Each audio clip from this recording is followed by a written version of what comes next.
BNP যদি তার নেতাকর্মীদেরকে লোকাল লেভেলে কন্ট্রোল না করে এখনই, এর পরিণতি ভয়াবহ রকম হবে। 12টা 1 মিনিটে ফুল দেওয়ার কথা এবং ওয়ারেন্ট অফ প্রেসিডেন্ট অনুযায়ী আমি সবচেয়ে আগে ফুল দেব নির্বাচিত সংসদ সদস্য হিসেবে।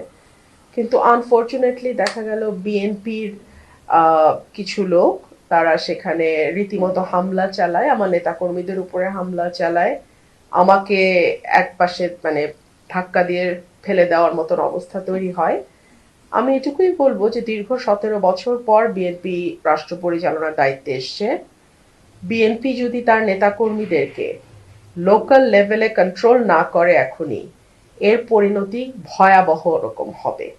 এবং যেহেতু দীর্ঘ 15 বছর একটা লম্বা সময় বিএনপির নেতাকর্মীরা নানানভাবে চাপে ছিল, লুকিয়ে থাকতে বাধ্য হয়েছে, তারা যখন এরকম একটা ভয়ঙ্কর হিংস্রতা নিয়ে পলিটিক্যাল পদের ব্যবহার করার চেষ্টা করে, এটা আমার মনে হয় দলের উঁচু পর্যায় থেকে বিষয়টি মনিটর করা এবং তাৎক্ষণিক ব্যবস্থা নেওয়া না হলে এটা দলের জন্য ভীষণ ক্ষতিকর হবে এবং সরকারের ভাবমূর্তিও ক্ষুণ্ণ হবে। সরকার মাত্রই এসছে, আমি আশা করব যে বিএনপি সরকার এবং দল হিসেবে এই ধরনের উচ্ছৃঙ্খল নেতাকর্মীদের ব্যাপারে তড়িৎ ব্যবস্থা নেয়। পীযূষ দা আমাদের সাংবাদিক ভাই, ওনাকে রক্তাক্ত করে ফেলেছে।